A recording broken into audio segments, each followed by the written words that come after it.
good, everybody? It's been Big Don coming live and at you. Another True Players Podcast episode. Today I got my hermano Matthew with me today. We're both avid Mets fans. You know, I had to bring him on the show to talk about the Mets collapse. I know we're deep in the playoffs right now. We're getting past, close to the championship series right now. But we still got to talk about it because we're both Mets fans. Mm-hmm. We're still in disbelief how a team started 45-24 in June, missed the playoffs.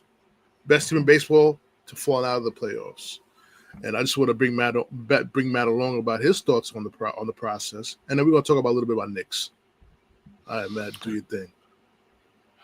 Well, it was surprising. It was undoubtedly surprising. It was different than I would say 07 and 08 collapses, because those were collapses where everything was good to the last literally couple of weeks, and then they just it was like watching a car accident, like in slow motion. This was like watching a car accident take place over like 3.5 months. It was strange, but the one thing, even when they were winning, like, there's not one reason that this happened, but there's one reason that I think is more easily explained and fixed than the others. And even when they were 45-24, and even when their starters like led the majors in ERA, right? So it's the kind of thing where you got a car with a set of tires that is not going to get you 500 miles, and 200 miles in, it's rolling. That doesn't mean anything. But the Mets, and like, I have to assume that this is, David Stearns is the guy that Cohen wanted, and he's made a lot of good moves. Last year was great, and David Stearns has been pretty open throughout his history as an executive in Milwaukee, and even after he came to the Mets, that like he's never spent a lot on a pitcher, on starting pitching especially. I think Sean Manaea might be the most he had ever given to a free agent starter as an executive. So, and I understand, like, when you're in Milwaukee, there's a certain wisdom to that. You're not going to sign Garrett Cole. You're not going to sign Jacob deGrom. So you have to trade. You have to draft. You have to work along the margins. And it has always bothered me in New York that when you have all the resources and you have a top minor league system that is now regarded as one of the best in the major leagues, that everyone says they have enough high-end talent to trade for anyone they want and still have a good farm system. So even 69 games in the season, 45-24, you could already see we can't do this for 6 months. Like, and I thought that Carlos Mendoza was doing a decent job of not burning out Edwin Diaz, but like he was burning out he was burning out the rest of the bullpen. And you can get on the Met bullpen, but I don't, because literally you can take most of the teams who made the playoffs this year and say, what is their biggest weakness? The setup relief, if not the whole bullpen. And Diaz was so good that at least the Mets had a World Series lineup. The Mets had a World Series closer. But your owner never felt like we need to invest in starting pitching. It is ridiculous that down the stretch, 3 players, none of whom had appeared in the, and this isn't on Tong or McLean or Sproat, they did all you could ask of them, particularly McLean, in the time that he was there. But when you're at the end of the year and one of your aces is in the minor leagues and hasn't really been an ace now for 2 seasons, your other ace is out of the rotation because he can't go more than 3 innings without getting hammered, and you're asking 3 guys with less than a month of service time to save your season in the biggest games of the year. To me, you can point to some games and maybe not like what Mendoza did. You can point to the lineup and say, like, it was sometimes kind of boom or bust, and maybe if Alvarez had not missed more time being injured, or maybe but to me, the obvious for every other team, the Phillies have a bunch of aces. The Dodgers have aces. The Yankees have aces. The Mariners, every single team except one has aces. And to me, this offseason, like, if Cohen is who I think he is, this is the offseason where you say, you know what, we don't necessarily have to spend, because there's not a ton of free agent aces. There's a couple. There's Valdez from the Astros. But this would be the offseason to say, you know what, I don't really care what your philosophy is. Go get us aces. Like, plural. Go get multiple aces. You want to win the World Series? And your owner said, I want to do it in 5 years. And this was year 5. To me, it's the most, re-sign Alonso, get a center fielder, But more than anything, we'll get two aces. However you have to do it.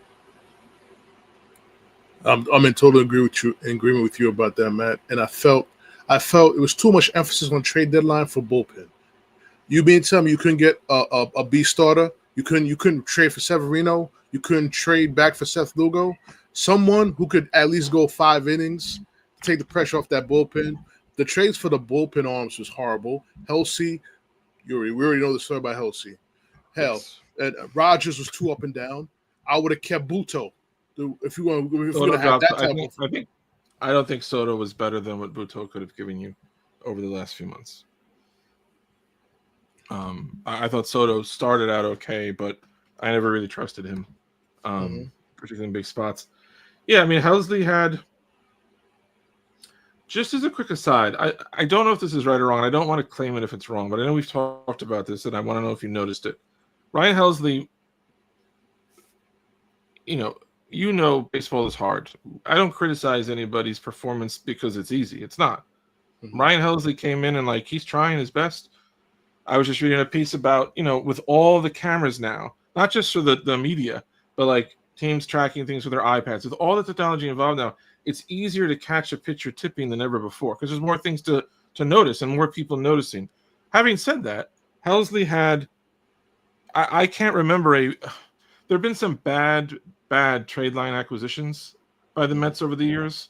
There was, if you remember, when Duaner Sanchez got hurt in a car accident in Florida, that really derailed the Mets in 07. It was a big part of why that didn't, or maybe it was 06 actually. They brought in Billy Taylor from Oakland, and he was terrible. And they gave up Jason Isringhausen in the deal. I don't remember this, and he was only there half a season. But I don't remember Billy Taylor being crucified. Billy Taylor was a white reliever. I don't remember Ryan Helsley, despite as bad as he was. And I'm not saying that I wish he was booed, because I think we can be humane and just acknowledge he wasn't a bum. He wasn't not sleeping and he just was getting hit. He was tipping his pitches. The Mets were saying it. It happens.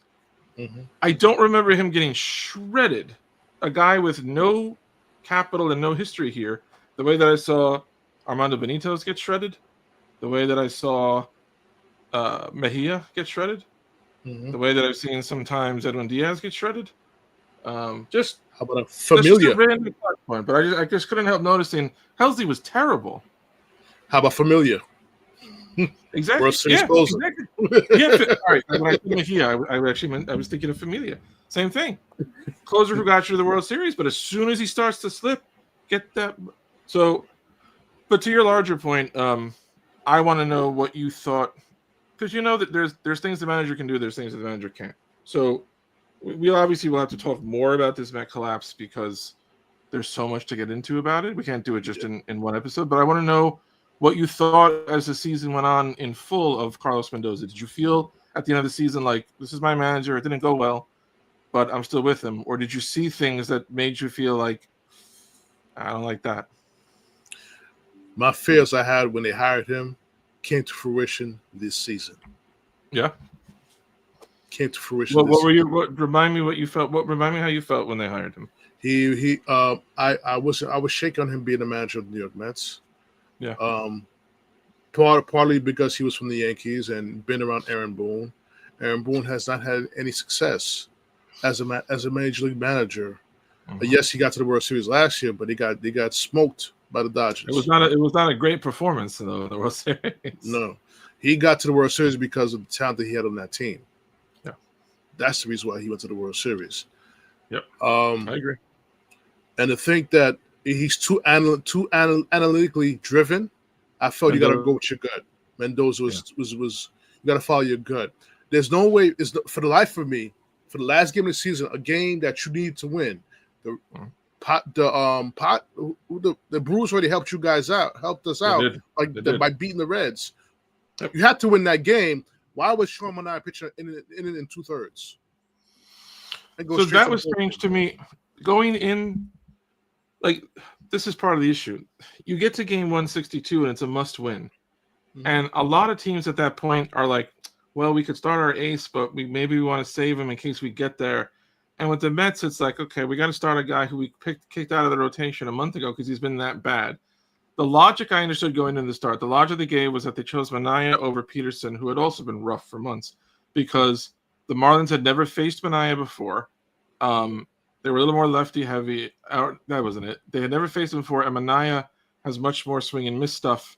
And the Met defense, under kind of unspoken all year, was not good in a lot of places. And so the thinking going into that last game was Manaea gives us our best chance in terms of they don't know him and we need swings and misses. We don't want this to be a game.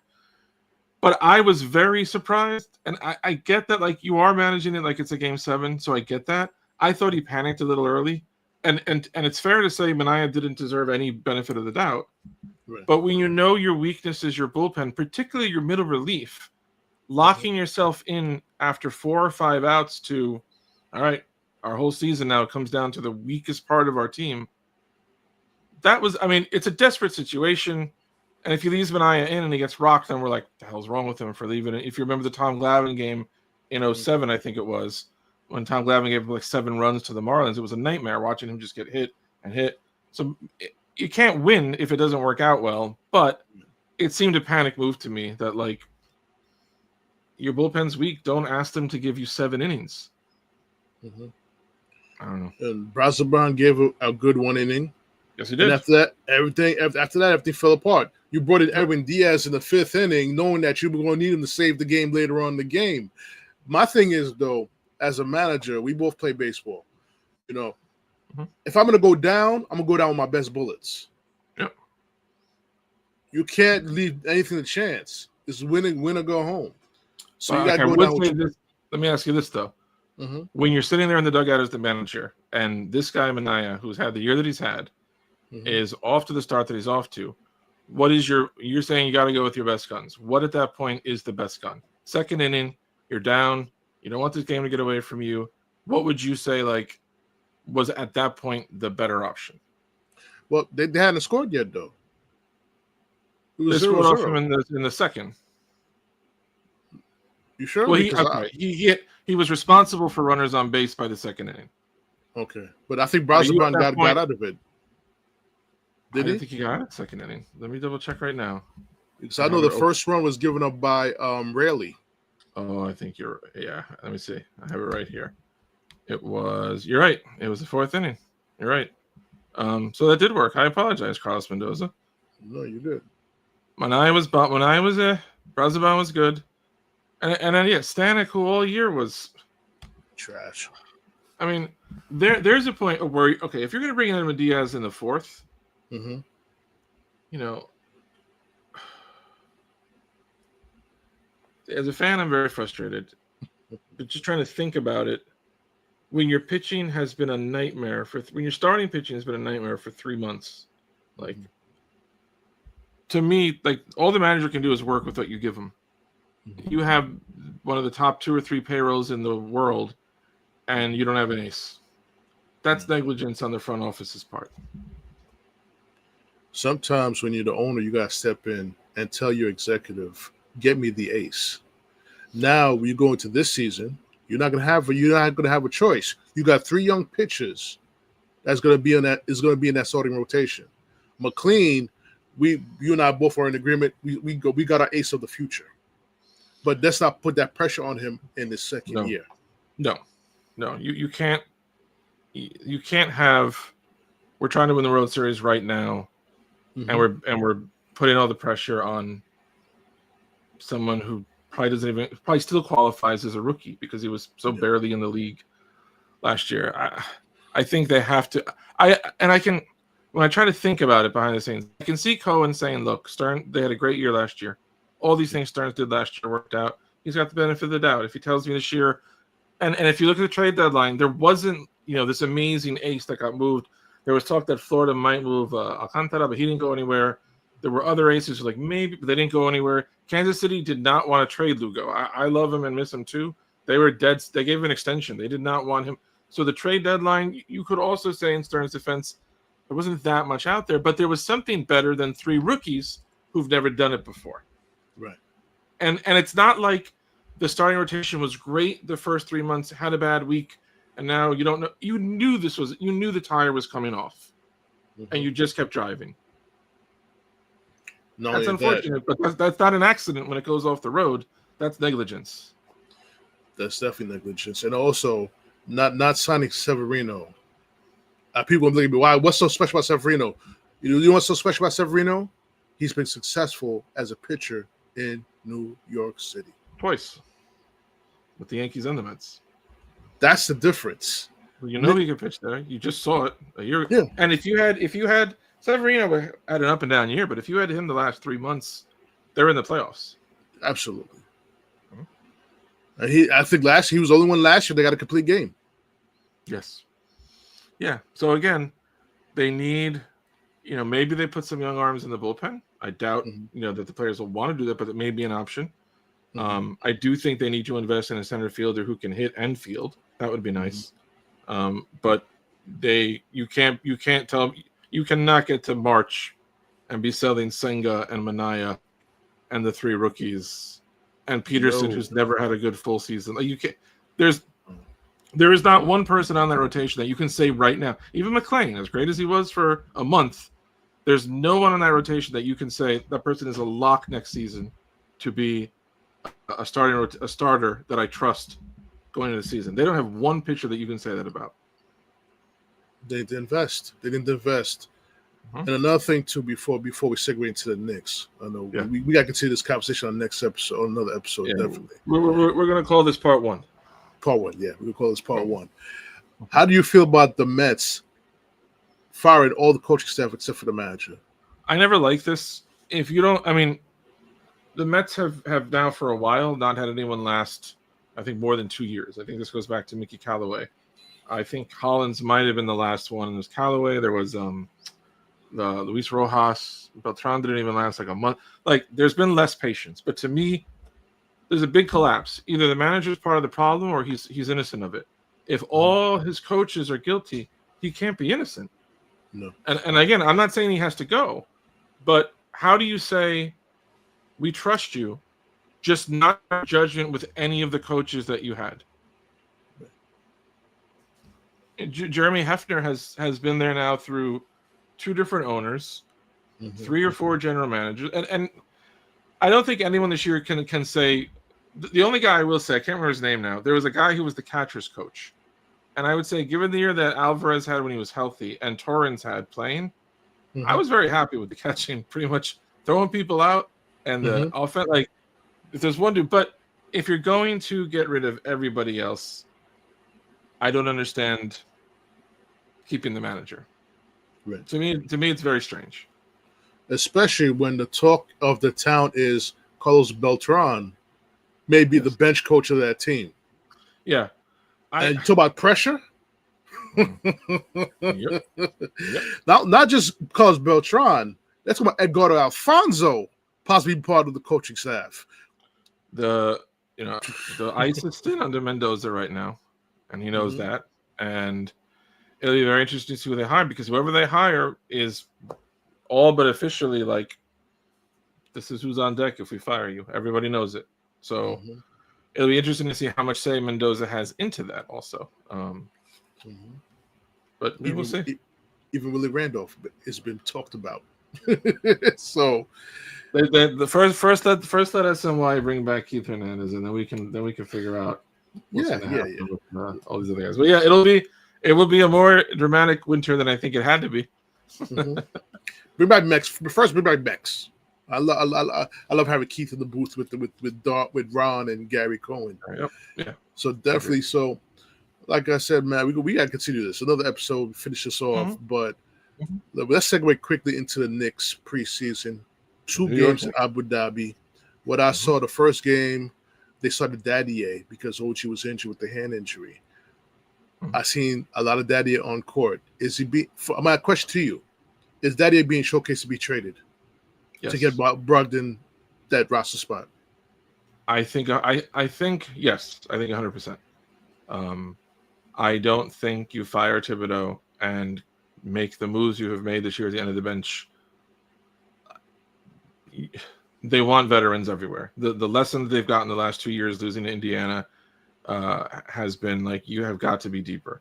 Even before that, even if you go back to when they lost to Miami in 23, the Heat were deeper, and so every year Indiana just brought it even more into the picture. But I don't think you do everything they've done to then.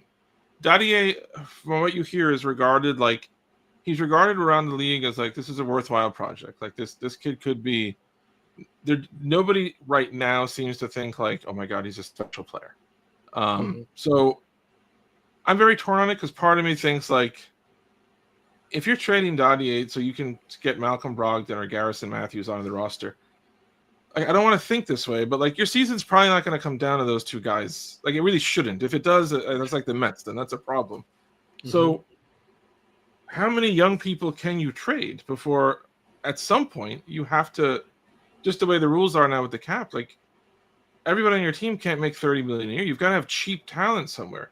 McBride has, I think, 2 years left maybe on his deal, and he's one of the most underpaid. He's going to be gone because he's one of the most underpaid players in the league.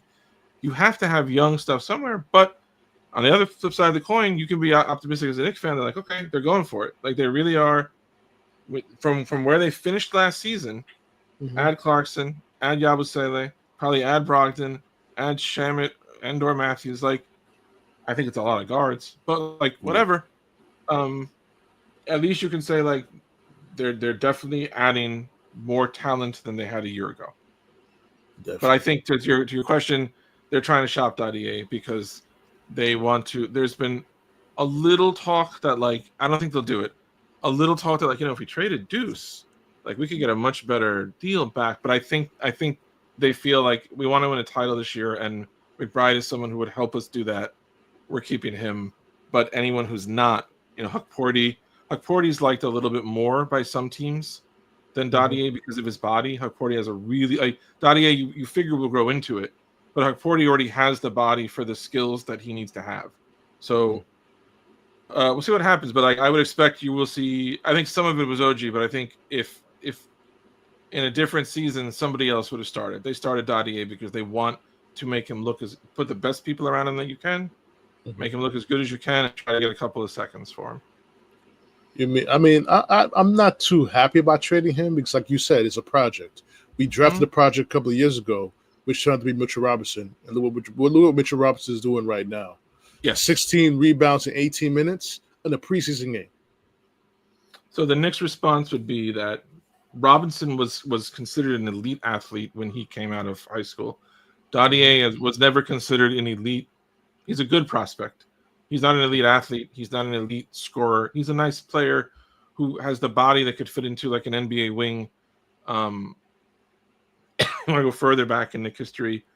A guy who was originally the youngest player they ever drafted, and then they had him for about a year, maybe. I think it was a year. And then Larry Brown called him delusional. It was Trevor Ariza, who nobody at the time would have said he looks like a star. He was a late second round pick out of UCLA, I think it was. You saw what he turned into, but like that's exception. And I think the other thing would be if trading Dadier opens up, if it comes down to not just this opens up a veteran, but if it comes down to the last man is either going to be Dadier or Hukporty, I think there's a lot more feeling that like we need Hukporty as our fourth big more than we need Dadier as our seventh wing. I would agree with him on that. I like Hukporty's energy. I like Hukporty. He's a ferocious rebounder. He got some offense. He got block shots. A little bit more offensively polished than Mitchell. Yes. Well, we are a little more polished offensively than Mitchell, but I know what you mean. I know what you mean for sure. Yeah. And I think with Mitchell's performance, the Knicks have no choice but to resign him. Well, you're gonna see the same thing this year that has always been the story with Mitch, which is let's see how many games he plays. Yeah. No one the last 5 years has questioned like even when they had Randall Brunson in the playoffs, there have been a lot of instances where the best player on the floor out of 10 men has been Mitchell Robinson in big games. He was the best player against the Cavs when they beat them a couple of years ago. He turned around the Celtics series when he was on the floor. Like, if Mitch stayed healthy all year, Mitch is making double the money that he's making. But not his fault. It's tough to be 7 foot and very athletic and not have ankle problems. Right. And that's another reason why I think if you're really looking realistically, like Hart has a bad finger, he might be out. you have the depth for that. If Towns went out, okay, you can play Yabusele, you can move OG up to 4.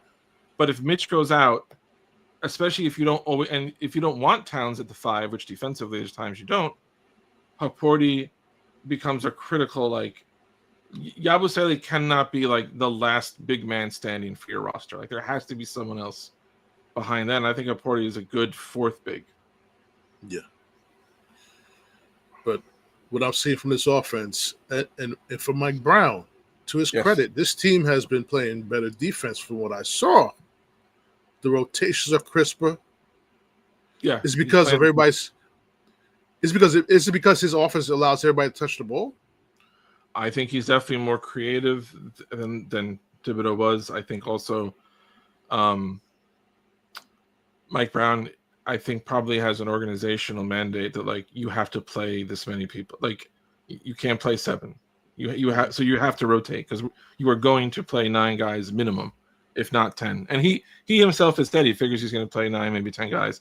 If you remember when he went, so the last point I'm going to make, we can get more into Mike Brown, but like one thing I want to say in Mike Brown's defense, because I know he doesn't excite everybody, and I think this has always happened to black coaches in the NBA in particular. When we were kids, black coaches would always get hired to the worst teams in the league, and then it wouldn't work. They would get Alvin Gentry to the Clippers. They would get I was the most famous one I remember. They were the worst run franchise. Black coach would get the job, have no chance to compete, get fired. But you would see white coaches getting retread like all the time. Mike Brown, I think, does not get as much credit as a coach as he deserves given his resume because he's a black coach. If you had a white coach who got to the finals with LeBron James when he was like 21 years old and won, I think, 50, he won a lot of games one year with the Lakers. One year he did. And he goes to Sacramento, and I think this is significant for the Knicks. Remember that, like, he got Sabonis to become not just like, you're a nice big man who can score down low and hit a jumper. He turned him into a hub. He turned him into a guy with 5 or 6 assists. And we know Towns is a good passer. So the more I think that, like, you can use Towns, he's not the same. But the more you can use Towns like kind of a Jokic, or not just his skills, but like let him be a hub. Let Brunson work off ball more. The way OG cuts. You know the way Hart and Bridges cut.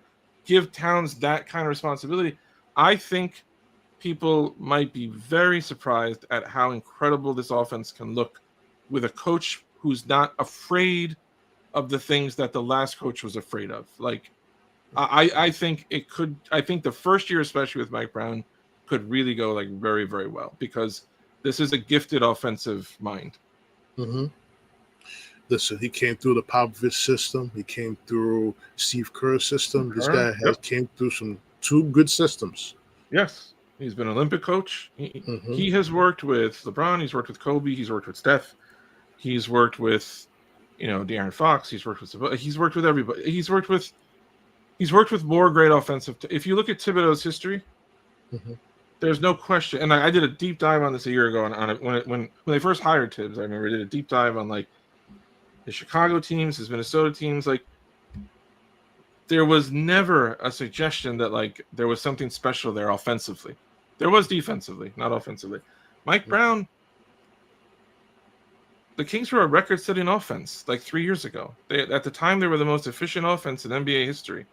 Not with Kobe and Shaq, not with LeBron and Wade, with Domantas Sabonis and I think De'Aaron Fox. Yeah, Fox was there that year. Fox, yeah. So I can't wait to see what.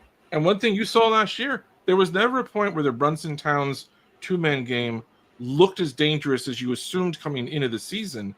Given Brunson's ability to off the dribble, Towns' ability to shoot or to roll or to work with the ball, that should have been their main. And it never. The last 4 months, I felt like they didn't even look at it. Did not. So we will see. Much more to discuss, but like have some excitement about Mike Brown because I think it could be really. And the players have the continuity of 1 year behind them. I think the Knicks could look a lot better offensive this year than they did last year. Look for a big season with mikalbridges. Yep. Look for a big season.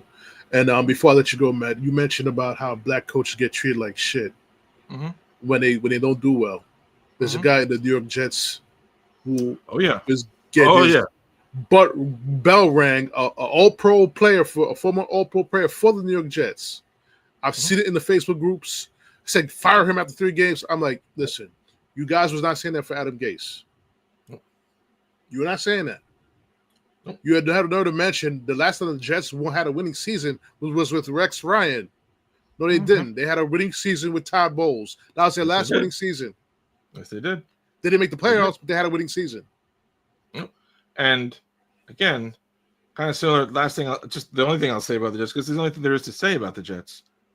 When you have an organization that literally for our entire lifetime, particularly over this owner, has never demonstrated the ability to either bring in a quarterback or bring in someone who knows how to bring in a quarterback.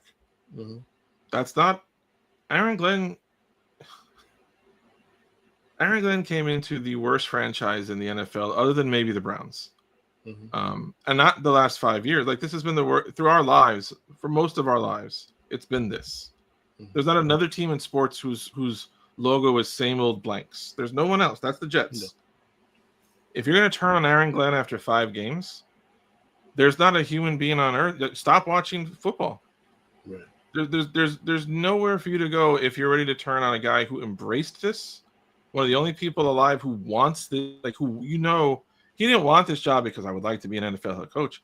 He wanted this job because it's the Jet job. How many people are walking around the earth qualified to coach an NFL team who want to coach the Jets?